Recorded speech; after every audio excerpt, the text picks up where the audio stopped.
بسم اللہ الرحمن الرحیم. اسٹوڈنٹ، آج کا جو ہمارا ٹاپک ہے وہ ہے نظم حمد. تو نظم حمد کے جو شاعر ہیں وہ ہیں حفیظ جلندری. آپ 1900 میں پیدا ہوئے اور 1982 میں آپ کی وفات ہوئی. محمد حفیظ نام، آپ کا نام کیا تھا؟ محمد حفیظ، اور حفیظ تخلص تھا. جلندر میں پیدا ہوئے اور ابتدائی تعلیم وہیں سے حاصل کی، اور اس کے بعد اپنی تعلیم نامکمل کی.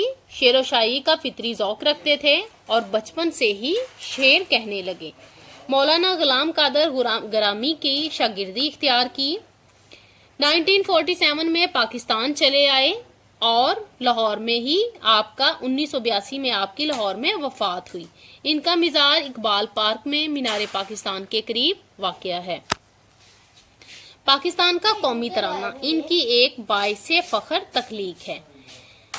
حفیظ جلندری ایک قادر الکلام شاعر تھے. مثنوی، گیت، غزل اور نظم وغیرہ میں انہوں نے اپنی طب آزمائی. شاہ نامہ اسلام ان کی ایک قابل فخر تخلیق ہے. یہ اردو کی قومی، ملی اور رزمیہ شاعری میں عمدہ اضافہ ہے.